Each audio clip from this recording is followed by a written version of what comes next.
ndeko yebaka malamu moninga malamu ya kase ko visite yo Iso TV bisa nyoso to sabone na Iso TV chaîne ya bana mboka chaîne eza na ba image ya kitoko chaîne ya fula kabato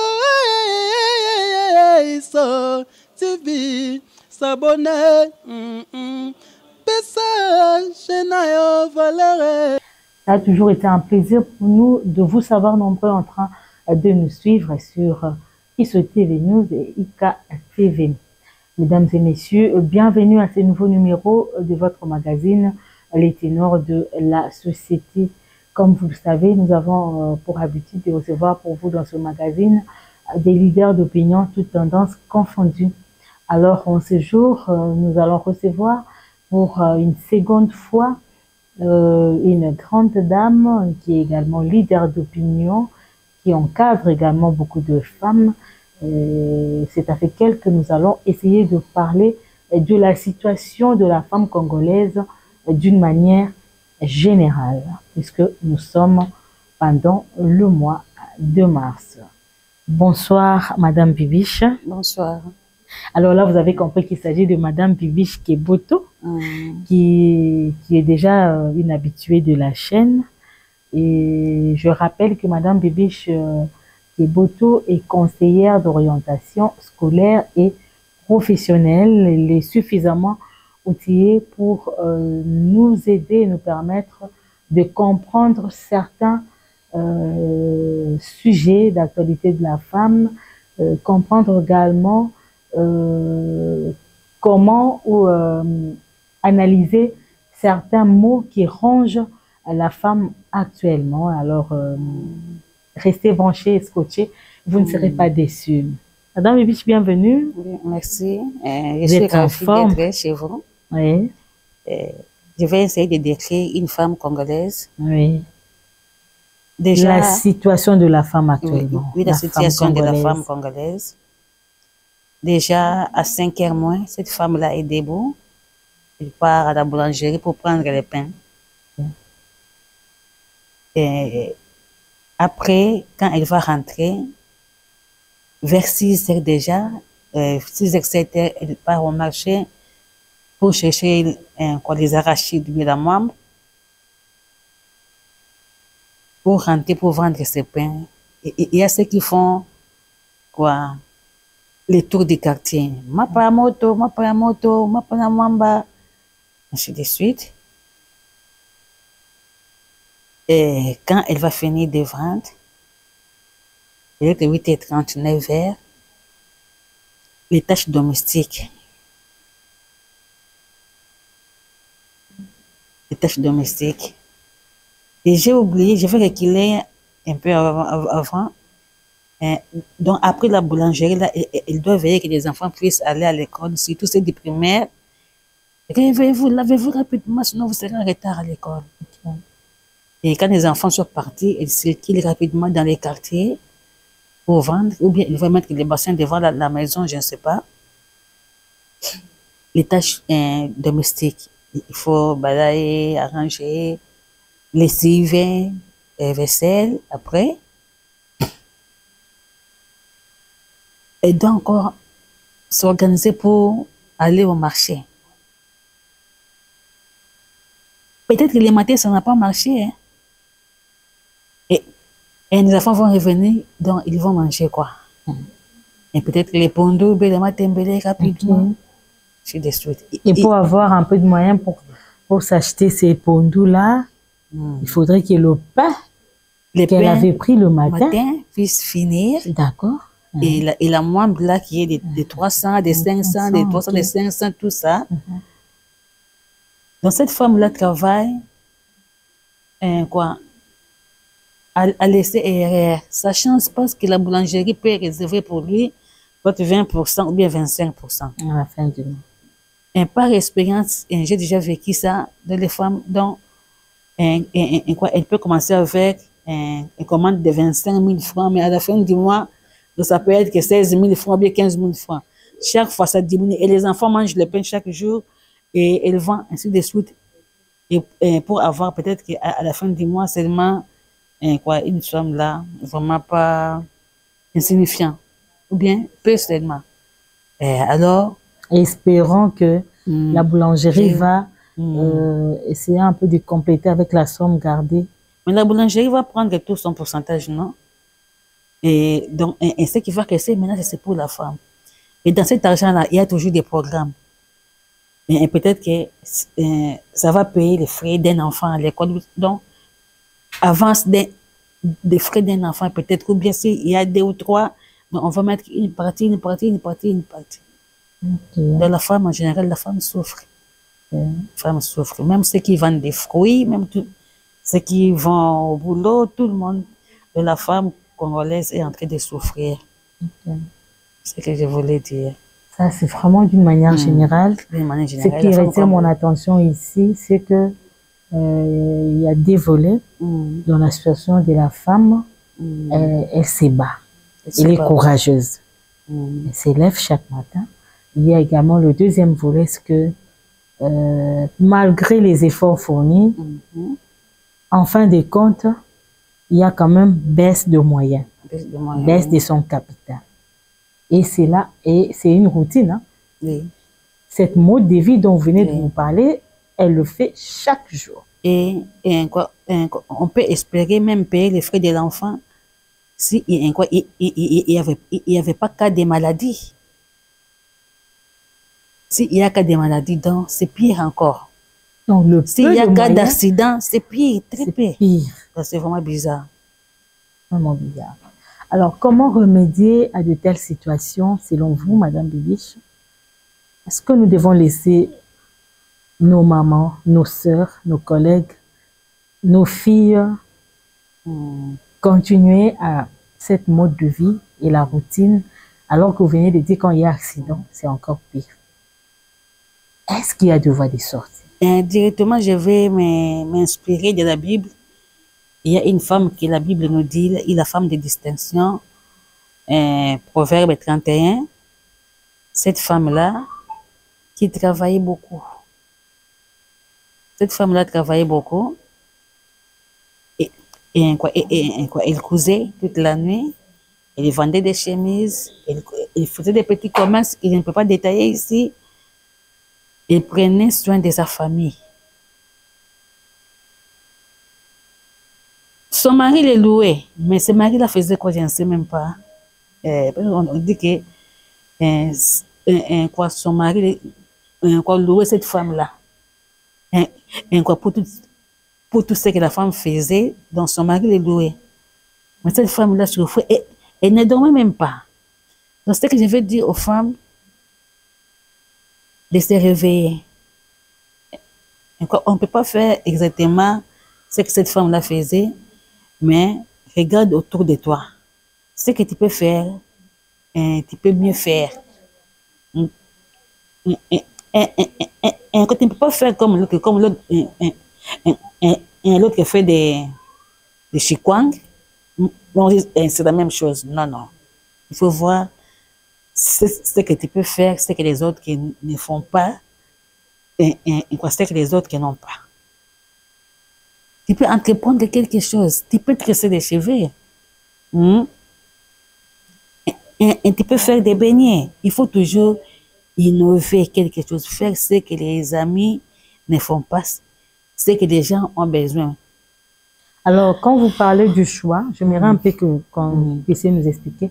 Quand vous parlez du choix du projet que la femme peut adopter, faire ce que les autres ne font pas, vous visez quoi? Oui, je vais vous donner directement un exemple. Okay.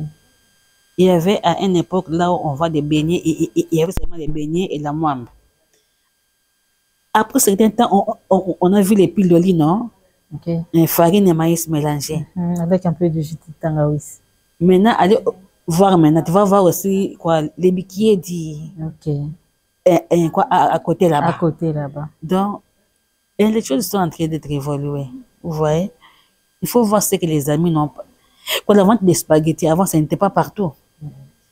Mais vous voyez que les gens aiment un spaghetti et on commence maintenant à faire ça de plusieurs manières, avec les œufs, avec mbwengi, bien n'importe comment. Donc, la femme doit toujours créer quelque chose pour attirer ses clients. Vous voyez? Donc, par là, je vais dire à la femme de réfléchir, de ce qu'elle doit faire. Il ne faut pas imiter pour imiter. Elle doit voir les besoins de son milieu. Ok, donc là, Oui. nous sommes déjà dans le projet d'entrepreneuriat que peut proposer ou entreprendre une maman ou une jeune fille qui nous écoute. Donc, en premier lieu, elle doit d'abord faire l'étude du milieu. Oui. Comprendre le besoin du milieu où elle vit. Oui. Ne pas vendre automatiquement ce que tout le monde vend. C'est aussi pour un bon rendement aussi. Oui. Hein? On vise aussi les rendements, je pense. Oui, c'est ça. Okay. Donc, elle doit faire l'étude du milieu. Okay. Et si j'ai fait, et si j'ouvre un salon de coiffure ici, est-ce que ça va marcher? Est-ce qu'il y a combien de salons ici? Yeah. Donc, elle doit analyser tout ça. Il y a combien de têtes à laver aussi? Oui. Je pense qu'il faut aller plus loin, voir aussi si dans ton quartier, est-ce que les femmes qui y vivent, est-ce que les jeunes filles, les hommes qui y vivent ont cette culture-là de fréquenter aussi les salons? Est-ce que se font tresser aussi? Et se font laver la tête au salon ou à la maison? Elle doit tout étudier avant d'ouvrir le salon de coiffure. Okay. Même si on veut faire un atelier de couture, on doit toujours analyser. Et, dans le coin, est-ce qu'on peut avoir de clients? Oui. Des clients, ok. Ok.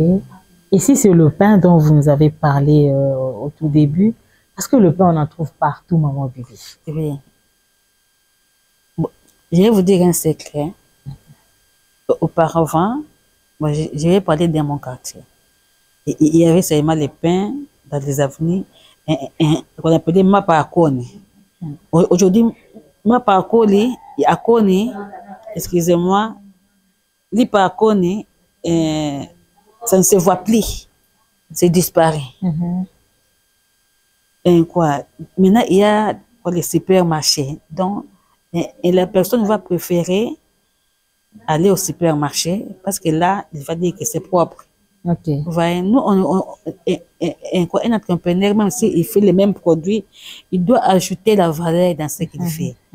Et puis, ça se voit au supermarché, c'est ça, c'est bien fait, c'est propre, ça sera bien emballé. Bien emballé, bien protégé. Donc, tu es sûr du pain que tu ramènes à la maison, au lieu de parfois, parce que en route, nous voyons parfois des pains non couverts. Il y a la poussière, il y a des mouches, il y a tout. Et là, tu achètes des maladies pour tes enfants. C'est compliqué. C'est compliqué. Et vous voyez maintenant. Alors là, l'acheteur n'a pas de choix. Il ne peut qu'aller au supermarché. Au supermarché pour prendre son pain parce que là, il sait que c'est sécurisé, c'est propre, ça sera bien emballé, c'est bien fait, tout ça. Okay. Vous voyez? Donc, c'est pour cela que ces boulangeries-là de Mapakoni, c'est disparu maintenant. Okay. Donc, on ne les voit plus. Parce qu'ils n'ont plus de vente. Oui. La vente a sensiblement baissé, on n'a pas de choix en fait. Et ils ont fermé. C'est pour cela qu'une personne qui veut entreprendre un projet, il doit d'abord faire l'étude du milieu. Okay. Et il doit ajouter la valeur. Dans tout ce qu'il fait, il doit ajouter la valeur. Parce que si vous voulez faire des beignets, il faut faire ça propre. Donc, faire ça différemment aux autres beignets. Vous voyez? Tout ça pour attirer de la clientèle. Okay. Mais alors, il y a une question qui me passe toujours à l'esprit. De nos jours, quand on parle d'entrepreneuriat, on a tendance à voir en fait, l'installation ou la création d'une très grande entreprise. Alors, quand quelqu'un te dit « je suis entrepreneur », vous voyez, on a tendance à penser que non, c'est un homme friqué. Il est vraiment riche. Alors que l'entrepreneuriat, ce n'est pas seulement ça. Je pense que même tous ceux qui se débrouillent là, ils sont aussi dans l'entrepreneuriat. Voilà. Qu'est-ce qu'il nous faut en ce jour pour débuter un projet? Vous venez là de nous parler du choix, de l'étude du milieu. En dehors de l'étude du milieu, il y a le finance. La maman peut te dire, bon, moi je ne vends que le pain au coin ou je ne fais que le beignet comme les autres parce que je n'ai que 10 000 francs par exemple. Est-ce qu'il faut un minimum de capital pour lancer une affaire avec le valeur ajoutée dont vous venez de nous dire? Là, quand j'aurai des réponses, je peux dire oui et je peux dire non. Ok. Et je vais dire oui pour tout. Pourquoi? Quand on a les, tu as posé la question, il faut avoir beaucoup de moyens pour entreprendre. Oui, certaines personnes pensent qu'il faut assez de moyens. Il y a des personnes à qui vous proposez, pourquoi ne pas faire ça? Il te dit, je n'ai pas de moyens. J'ai un projet, j'attends le financement. Et il attend. En attendant, il fait quoi? Il croise les bras, il attend. Parce que pour lui, il faut un montant donné par rapport à son projet. Et voilà pourquoi je posais la question. Combien faudrait-il qu'on ait pour entreprendre un projet? Bon. Lancer une affaire de nos jours. Parce que parfois, quand on parle d'entrepreneuriat, c'est... Je pense que à cette question-là, comme j'ai dit, il y a oui et non, donc ça dépend des projets que vous voulez entreprendre. Okay. Voilà. Et il y a des projets où ça demande beaucoup d'investissement et il y a des projets qui ne demandent pas beaucoup. Alors, une personne qui veut entreprendre se connaît d'abord. Qu'est-ce que je vais faire et je vais faire ça comment? Et les risques de même, et ce que vous voulez faire. Parce que moi, je sais qu'on dit un entrepreneur n'a pas peur du risque. Vous voyez, il n'a pas peur d'échec. Donc, il peut échouer une fois, il va recommencer jusqu'à ce qu'il doit réussir. Mais entreprendre apporte des richesses. Donc ça génère des richesses. Il faut seulement savoir ce que vous voulez faire et comment vous allez le faire. Et je vais répondre. Une personne qui veut faire des galettes, avec 20 000 francs, 15 000 francs déjà, il peut faire quelque chose. Et c'est rentable, madame? Et c'est rentable. 100 francs, 200, c'est rentable. Et vous allez voir, peut-être que vous allez faire même 3/4 des bénéfices. Et par rapport à votre capital. Okay. C'est l'organisation qui fait augmenter l'argent. Donc, vous allez encore acheter et vous allez épargner. Donc, quand vous épargnez, donc vous recommencez la même chose. Et quand vous épargnez, là, ce sont vos épargnes qui vont faire que votre argent puisse augmenter. Vous voyez? Mais si vous n'épargnez pas, donc vous dépensez tout. Bon, comme j'ai dépensé 15 et j'ai 25 000, donc je dépense tout. Non, non. Il faut épargner. Donc, ce que nous fait régresser, souvent, c'est parce que nous manquons la discipline financière. Donc, nous voulons seulement toujours dépenser tout ce que nous avons. Or, si nous dépensons tout ce que nous avons, nous sommes même vides.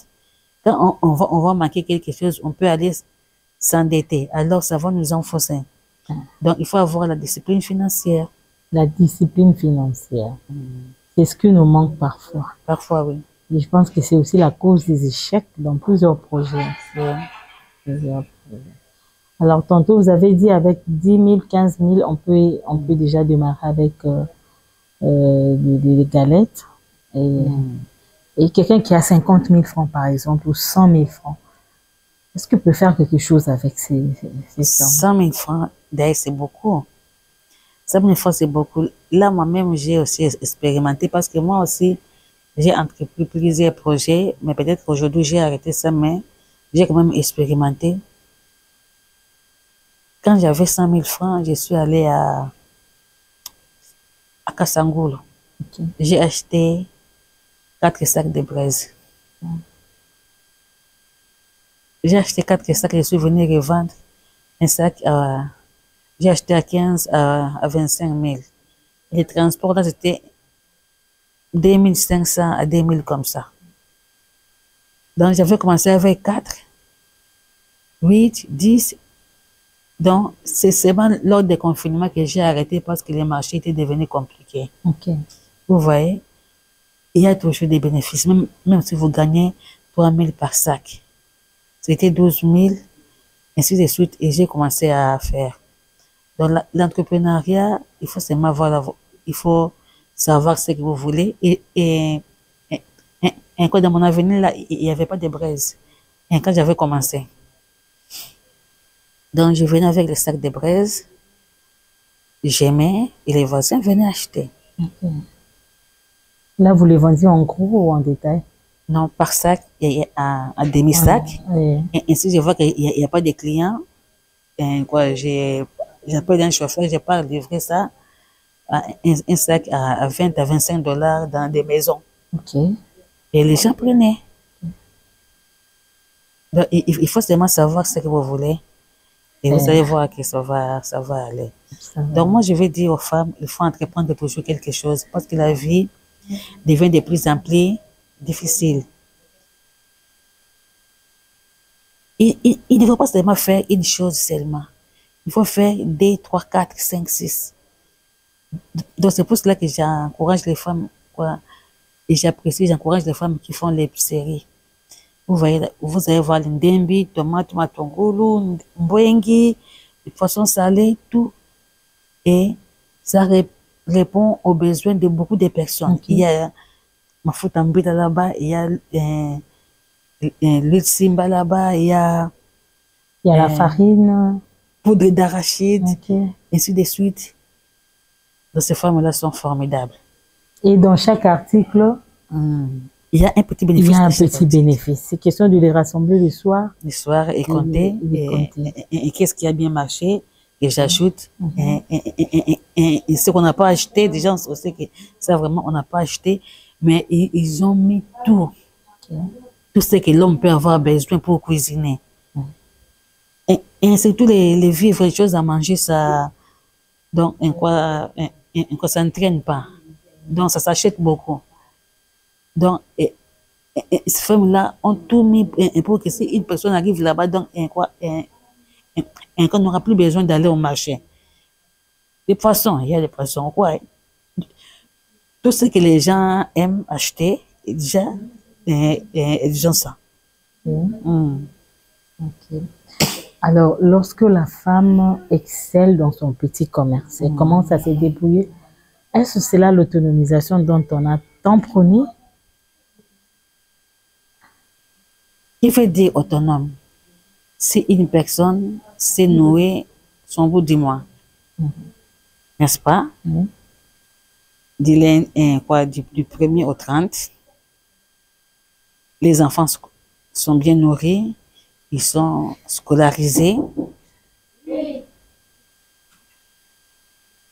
Les enfants sont scolarisés, Oui. ils sont soignés. Ils sont soignés et on a un peu d'épargne. Tu es autonome. Alors, quand tu ne peux pas demander par-ci, tu es déjà autonome. Ok. Donc, ça veut dire qu'on peut devenir autonome même en commençant par... oui, en commençant par une petite somme, Oui. en lançant peut-être un faible projet, comme on a toujours un faible commencement. Un faible commencement, mais petit à petit, vous allez progresser jusqu'à et devenir autonome. Oui. Donc là, il n'est pas question pour nous de commencer avec de fortes sommes d'argent et parfois il y a des chutes libres. Parce que vous ne savez pas d'où vous allez, le marché peut sembler aussi difficile, c'est ça. C'est ça le problème. Alors il y a aussi un petit problème au niveau des documents. Il y a les femmes qui se plaignent, les mamans qui vendent à même les sols. Elles rencontrent aussi des difficultés. Il y en a qui ont créé des boutiques. Elles rencontrent aussi des difficultés. Il y en a qui ont loué de maisons, mais il y a également là des problèmes parce que il y a des loyers, il y a des documents, il y a beaucoup de critères à remplir, si je peux me dire ainsi. Alors avec la petite somme d'argent du début, le peu de marchandises qu'on peut avoir, le besoin du foyer ou de la maison, s'il y a le loyer de la boutique, s'il y a le frais à payer à l'État congolais, et vous allez voir que vous ça crée toujours un déséquilibre. Et vous travaillez pour les bailleurs, pas pour vous-même. Vous fournissez des efforts et vous travaillez pour les bailleurs.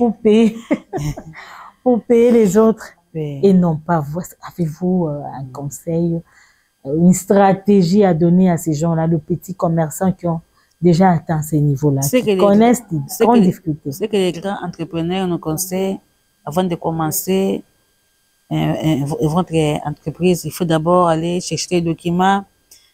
C'est comment encore on appelle XSM, si c'est XSM, c'est quoi là? Et il faut avoir des autorisations de tout ça. Autorisation d'ouverture. Tout ça sont des problèmes dans ce pays. Il y a beaucoup de taxes qui ne servent à rien. Taxes salongo, taxes. Vous vendez de la poubelle, on vous demande taxes salongo.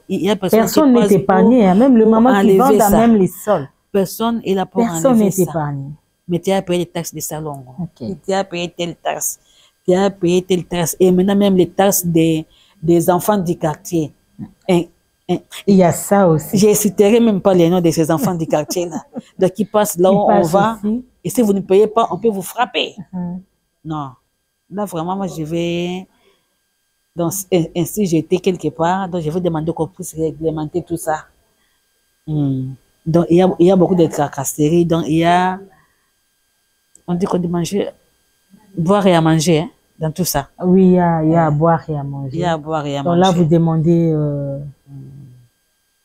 à qui vous demandez-vous de pouvoir veiller un peu? Au monsieur qui dirige petite et moyenne entreprise.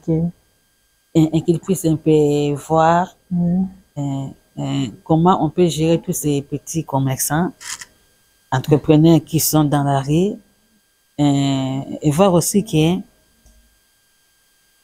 parce qu'il y a le chômage, les gens sont en train de se débrouiller. Ils ne peuvent pas être exploités de la mauvaise façon. En tout cas, c'est bien dit, maman Bibiche, vous venez là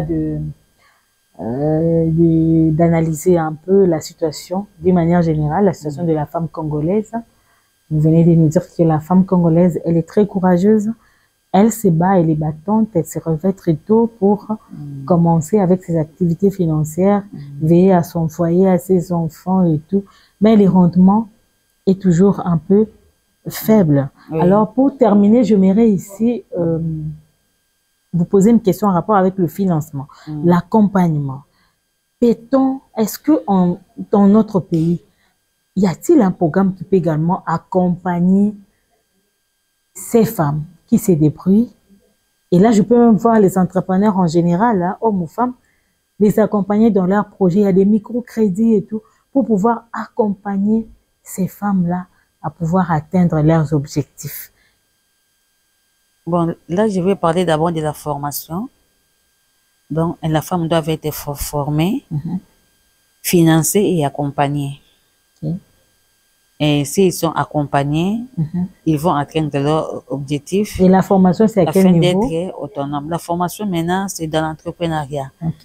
Donc, c'est là où je voulais que les ministres d'éducation puissent insérer les cours d'entrepreneuriat, je vais me répéter, dans les programmes scolaires. C'est vraiment nécessaire dans toutes les sections qu'on puisse ajouter les cours d'entrepreneuriat pour que les élèves déjà puissent prendre conscience que si je n'ai pas écrit, j'ai l'honneur, ou bien une autre motivation, je peux créer mon propre entreprise. Comme il y a toujours j'ai l'honneur, et vous savez que dans ces pays, avoir le travail qu'on veut, c'est compliqué. Même l'État, pour engager quelqu'un, c'est compliqué. C'est compliqué alors, si une personne est entrepreneur, plus il y a d'entrepreneurs, l'entrepreneuriat élève le niveau du pays. Il y a un adage qui dit que avec son salaire, on ne peut jamais devenir riche. C'est vrai que le salaire peut vous permettre de nouer les deux bouts du mois. Tellement que c'est difficile d'épargner, il est difficile aussi de devenir riche fait, tout simplement en attendant son salaire mensuel. Mais il n'y a que les entrepreneurs qui peuvent exceller. Il n'y a que les entrepreneurs qui peuvent devenir riches. Mais un salarié ne peut pas devenir riche il y a seulement des entrepreneurs qui peuvent le devenir.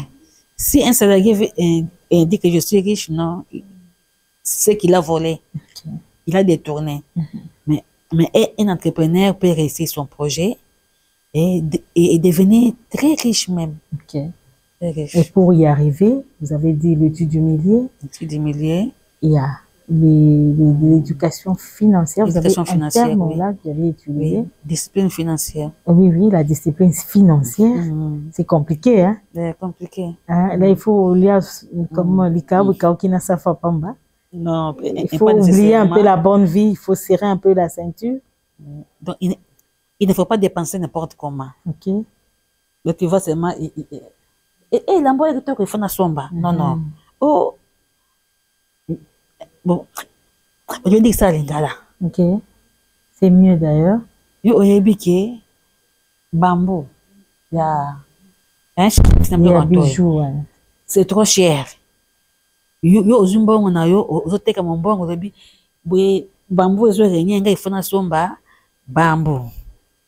Donc tu prends l'argent au bombi pour na bambou, et ozu bambou, est-ce que comme tu es riche? Non. Il faut être discipliné. Il faut savoir ce que j'ai besoin. Vous voyez? Oh, vous avez pour ça. Pour la survie, pour la famille, même ok, qu'on a mes bibliothèques, nous disons calmement, sans qu'il dépenser belé. Et tu peux t'habiller décemment, ça qui est dans le bibliothèque, il est très riche. Trop luxueux. Mais ce qui est mal aux femmes congolaises, c'est que dans ces états qui boy, to première dame a attaqué le coin, ce n'est pas tes moyens. Il faut arrêter ça. Et là, on n'évolue pas. On n'évolue pas, ce ne sont pas tes moyens. Moi, réserve tu n'as pas ces moyens-là. Aux autres dépenser. Aux autres évoluer, tu épargnes exact. Alors, à quoi sert l'épargne? Avant tout, c'est ça. Oh, bah, maman, bah, si comme bon, on a essayé la kiangoni, kasi maman bibi chalobi, na so ma bijouté, na so ma moula mbate, to li apeka kana moi niveau assez. Si quoi épargne, on te zo bombe la ngona, na kufa ba tumsu bazo. C'est tous les gens qui disent, quoi, on a zolia, nde yangai, on a zo bomba, eza ya batu. Ah, maman. Toi, tu es locataire, maman. Tu payes peut-être $150 à 200 chaque mois. Ainsi, tu commences à compter ce que tu as dépensé pour le loyer. C'est combien? C'est beaucoup. Mais si tu veux quoi épargner, plus tard, moi, tu as un mandat pour nous. Au bout de les 27, les 28, on va me dire si on a un bac en awa, on est mal à l'aise. On le tara kololo. On le pango. On le pango comme une de quitter. Yé à cela qui plan na pour à vivre. Donc c'est ça. Donc dépenser d'une manière modérée, épargner. Épargner wana ekosunga wana na kaya problème. Je veux dire aux femmes, maman, il faut toujours épargner. Pourquoi épargner, maman? Si tu es marié, il faut toujours épargner. Et maman a besoin de kala, singa loketo toujours ezalaki. Ils ont un mbongo. Oui, mais tu n'as mbongo wana. Maman si on met dans les passer dans mbongo te, azana mbongo na singa loketo. Un jour, ta mère peut tomber malade. Soit ton enfant peut tomber malade, ton mari n'est pas là. Tu vois?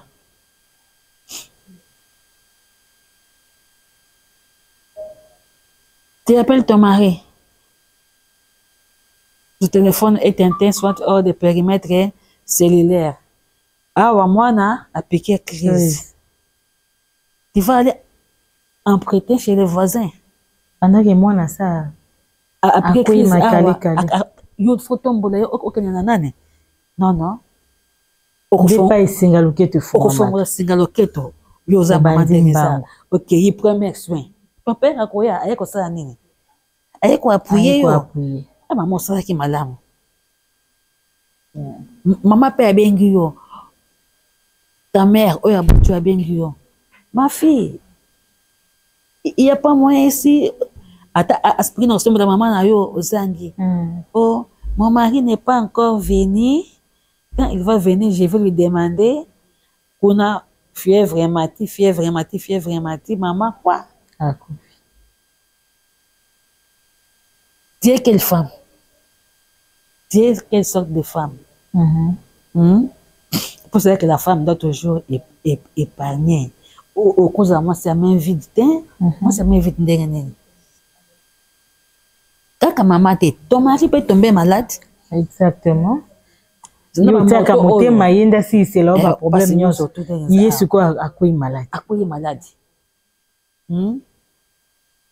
Au ça, papa Bokilo. Moi, commencez quand même. Commencez. Prends ton mari. Prenez soin. Mon mari, ça qui boit quoi, tu vas soigner. Déjà na premier soin. Ça c'est une fois. Mais toi, tu n'as toujours rien. Donc, au Canada, quand tu es dans un cambon bas, kabelo, l'extension ba kabelo, oye binisika, ezaya kolinga malingama, oya bona. Non, les femmes, arrêtez ça. Il faut bien réfléchir. La femme ne doit pas manquer l'épargne. Et prend un deux, il on a un problème. Tu veux manger, mais il faut épargner. Ok. C'est ce que j'avais à dire. En tout cas, merci beaucoup, Madame Bibi. Je pense que c'est par là que nous bouclons également notre émission de cet après-midi. Ça a été vraiment très enrichissant, à moins que vous ayez un dernier mot par rapport au sujet, par rapport à la situation de la femme,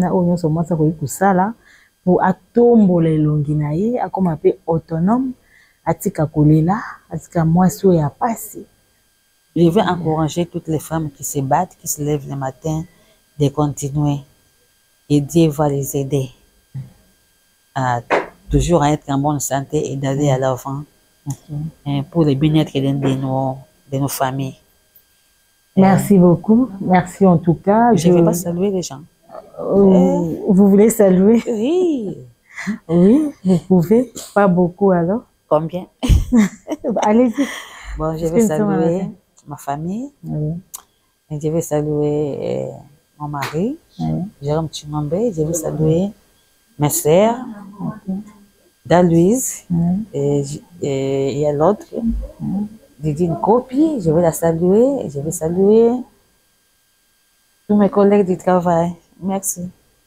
Merci beaucoup. Merci, Madame Bibi. Je rappelle que Madame Bibi Chkebotou est conseillère d'orientation scolaire et professionnelle. Vous avez vous-même suivi attentivement d'ailleurs avec moi tout ce qu'elle vient de nous dire en rapport avec la situation de la femme congolaise en général, ce que nous avons et ce que nous devons relever comme défi, nous, les femmes, parce que je suis également femme. Il n'y a pas que les femmes, il y a aussi nos filles qui peuvent aussi suivre le pas. En tout cas, c'en est fini pour ce numéro de votre émission Les Ténors de la Société. Restez branchés sur nos antennes ISOTV News, ICA Télévision. Nous remercions toute l'équipe technique, Florie, qui a toujours été là dans la prise des vues. Nous remercions également l'héros dans l'ombre. Il s'agit de l'ingénieur Brad qui va nous aider du côté du montage. Et Tigre, on ne t'oublie pas. Prompt rétablissement à toi. Merci. À très bientôt sur votre chaîne.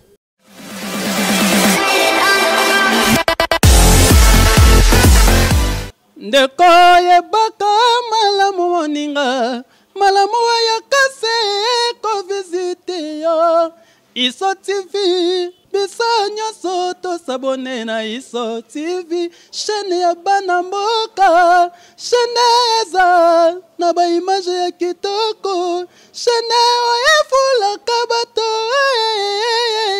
Iso TV s'abonner